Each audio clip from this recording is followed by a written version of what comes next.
कर रहा है तो वो है कांग्रेस, वो है राहुल गांधी, जो पूरे हिंदुस्तान में बीजेपी के खिलाफ, नफरत की सियासत के खिलाफ मोहब्बत का पैगाम पूरे देश में दिया जा रहा है। इस बात को समझने की जरूरत है कि आज ममता बनर्जी की सरकार का कोई भी एमएलए, ममता की सरकार का कोई भी मंत्री, यहां तक कि सरकार खुद शुभेंदु अधिकारी के खिलाफ एक एफआईआर दर्ज नहीं किया। उल्टा देखने को यह मिला कि तृणमूल के अंदर उसी का एक विधायक हुमायूं कबीर, वो जब इसके खिलाफ बोला तो तृणमूल के विधायक के खिलाफ असेंबली के स्पीकर के जरिए उसको शो कॉज किया गया। सवाल ये नहीं है कि एक तरफ हुमायूं कबीर भी पश्चिम बंगाल का एमएलए है और एक तरफ शुभेंदु अधिकारी भी पश्चिम बंगाल का एमएलए है। दोनों नफरत फैलाने की बात करता है, लेकिन हुमायूं कबीर पर शोकॉज होता है तो विधानसभा का स्पीकर शुभेंदु अधिकारी के खिलाफ शोकॉज क्यों नहीं जारी किया? और अगर शुभेंदु अधिकारी के बयान पर पश्चिम बंगाल सरकार निंदा प्रस्ताव लाती है तो हुमायूं कबीर के खिलाफ निंदा प्रस्ताव क्यों नहीं लिया गया? एक ही कसूर के लिए दो तरह का इंसाफ हो रहा है। कातिल आप भी हैं, कातिल हम भी हैं। अगर हमको फांसी होगा तो आपको भी फांसी होना चाहिए, लेकिन यहां पर हम कत्ल किए तो हमको सूली पे चढ़ा दिया गया और आप कत्ल किए तो आपको छूट दे दिया गया कि तुम जाके दूसरा कत्ल भी कर सकते हो। यहाँ ये खेल चल रहा है। मीटिंग इसके खिलाफ जो आवाज उठाने की जरूरत है वो सरकार की जिम्मेदारी है, लेकिन अफसोस कि ये सरकार जो है सबकी सरकार नहीं है।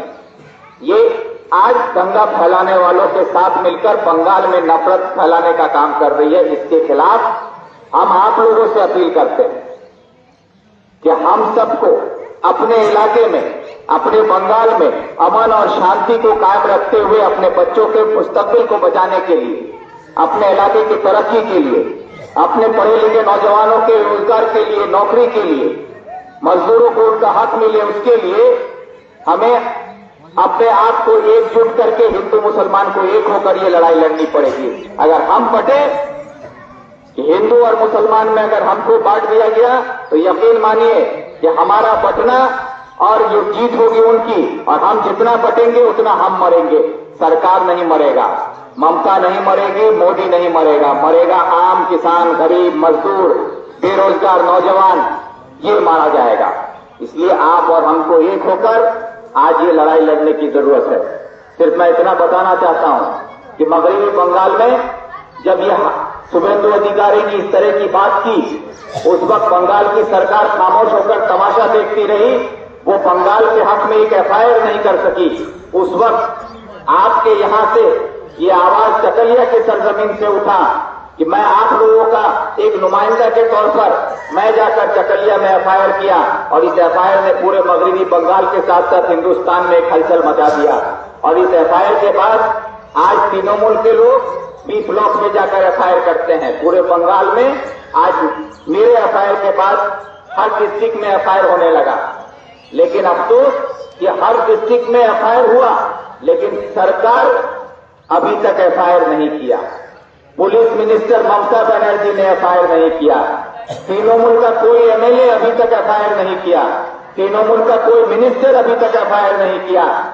और शुभेंदु अधिकारी को छूट दे दिया गया कि तुम नफरत फैलाओ। और आज जब देख रही है कि ये एफआईआर होने की वजह से अभी जो बंगाल का जो लोग हैं, अब ये लोग जागरूक हो रहे हैं, ये समझ पा रहे हैं कि ममता मोदी एक है। अब फिर वो फुरफुरा शरीफ दौड़ के गई है। आज फुरफुरा शरीफ पीर ज्यादा के पास गई है। वहां जाकर आज फुरफुरा शरीफ में जाके बैठी हुई है, इफ्तार कराया जा रहा है। अभी अखबार में, टीवी में, कल सब में देखिएगा, मोबाइल में देख रहे हैं कि वहां क्या बोला जा रहा है, सरकारेर उद्योगे फुरफुरा शरीफे इफ्तारेर आयोजन होच्छे। मतलब सरकार के तरफ से इफ्तार का पार्टी किया जा रहा है। सरकार इफ्तार देने के लिए नहीं बनाया गया था। अब जब सरकार इफ्तार कराएगा तो कल फिर बीजेपी वाला बोलेगा मुसलमान का अफ्तार कराने वाला पार्टी है तीनों को, सरकार अफ्तार क्यों करा? या हम लोग चंदा करके अफ्तार कर रहे हैं। गरीब आदमी यहां पर जो भी मजदूर किसान भाई लोग हमारे हैं, हमारे जो यहाँ के लीडर्स हैं, इन लोगों ने थोड़ा थोड़ा जोड़कर आज यहां पर आपके लिए इफ्तार कर दिया। कोई मूढ़ी दिया है, कोई चना दिया है, कोई फल लाया है, उस तरह से यहां पर इफ्तार हो रहा है।